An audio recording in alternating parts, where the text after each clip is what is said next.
Episode 56 Premchand की कहानी बाबा जी का भोग।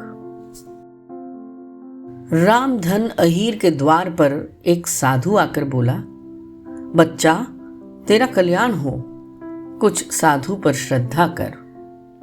रामधन ने जाकर स्त्री से कहा, साधु द्वार पर आए हैं, उन्हें कुछ दे दे। स्त्री बर्तन मांज रही थी और इस घोर चिंता में मग्न थी कि आज भोजन क्या बनेगा। घर में अनाज का एक दाना भी न था। चैत का महीना था, किंतु यहां दोपहर में ही अंधकार छा गया था।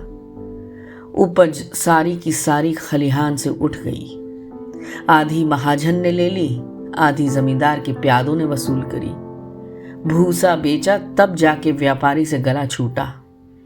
बस थोड़ी सी गांठ अपने हिस्से में आई, उसी को पीट पीट कर एक मन भर दाना निकला था। किसी तरह चैत का महीना पार हुआ। अब आगे क्या होगा? क्या बैल खाएंगे, क्या घर के प्राणी खाएंगे, ये ईश्वर ही जाने। पर द्वार पर साधु आ गया है, उसे निराश कैसे लौटाएं? अपने दिल में क्या कहेगा? स्त्री ने कहा, क्या दे दूं? कुछ तो रहा नहीं घर में। रामधन बोला, जा देख तो मटके में कुछ आटा वेटा मिल जाए तो ले आ। मटके झाड़ पोंछ कर तो कल चूल्हा जला था, क्या उसमें बरकत होगी? रामधन बोला, तो मुझसे तो ये न कहा जाएगा कि बाबा घर में कुछ भी नहीं है। एक काम कर, किसी और के घर से जाके मांग ला।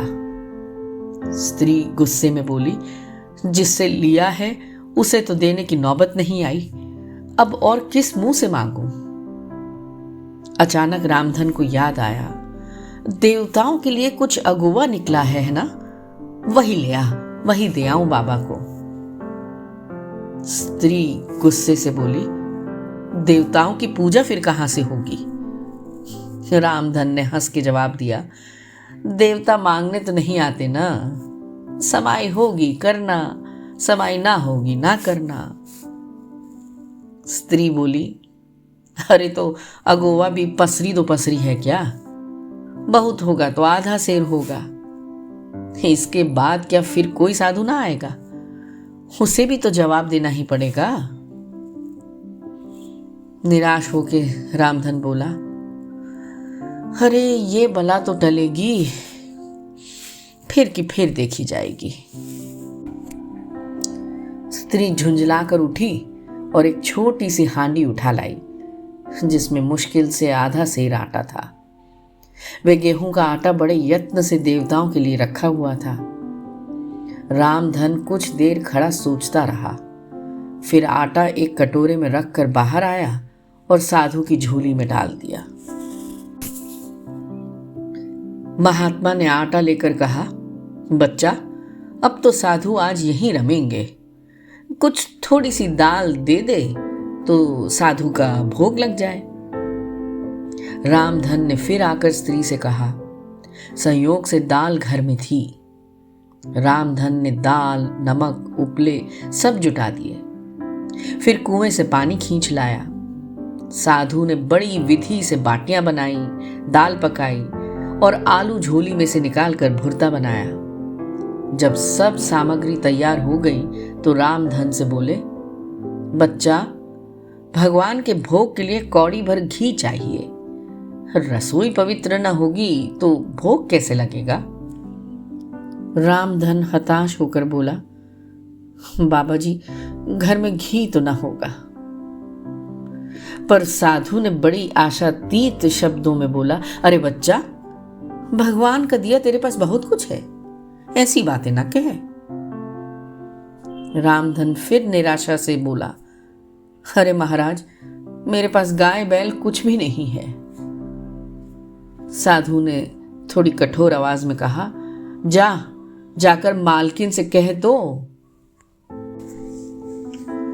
रामधन ने जाकर स्त्री से कहा, घी मांगते हैं बाबा। मांगने को भीख, पर घी के बिना कौर नहीं धंसता है इन्हें। स्त्री बोली, तो इसी दाल में से थोड़ी सी ले लो और बनिए के यहां से लाकर घी दे दो। जब सब किया है तो इतने के लिए उन्हें क्यों नाराज करते हो। घी आ गया। साधु जी ने ठाकुर जी की पिंडी निकाली, घंटी बजाई और भोग लगाने बैठे। खूब तन कर खाया, फिर पेट पर हाथ फेरते हुए द्वार पर लेट गए। थाली, बाटली और कलछुली रामधन घर में मांजने के लिए उठाकर ले गया। उस दिन रामधन के घर चूल्हा नहीं जला, खाली दाल पकाकर ही पी ली गई। रामधन जब लेटा तो सोचने लगा, मुझसे तो यही अच्छे हैं। So friends, how was this story? India is a vast land with vast varieties of languages and culture. भारतीय साहित्य की अगर बात करें तो हिंदी साहित्य में मुंशी प्रेमचंद से बड़ा कोई नाम नहीं है। उन्हीं की एक बहुत ही बेहतरीन शॉर्ट स्टोरी बाबा जी का भोग हमने अभी देखी। मुंशी प्रेमचंद बहुत मशहूर थे। विधवा विवाह के खिलाफ जो एक मुहिम चलती थी उसके खिलाफ उन्होंने प्रदर्शन किया। बाल विवाह के खिलाफ थे। समाज को सुधारने के लिए ही हर एक कहानी लिखते थे। और इस कहानी में रामधन और उसके परिवार का जो दुख, जो दर्द, इंग्लिश में जैसे कहते हैं सार्केज्म, जो व्यंग बाहर निकल के आया है। एक साधु जिसके लिए हम समाज में इतने ज़्यादा पीछे पड़े रहते हैं उनको खुश करने के लिए, उसके पीछे अपने परिवार का त्याग कर देते हैं। हाँ, ज़रूर कहा जाता है कि अतिथि देवो भव, but is it always the way to live? हमारा परिवार, हमारा घर, हमारा अनाज कभी साहूकार ले जाता है, कभी जमींदार ले जाता है, कभी व्यापारी ले जाता है, और रहा बचा जो भी था वो बाबा जी ले गए। आई एम श्योर इस सार्केज्म, इस व्यंग को हम सब ने समझा होगा और रामधन के दुख को भी समझा होगा। Stay tuned friends for more such stories. Thank you.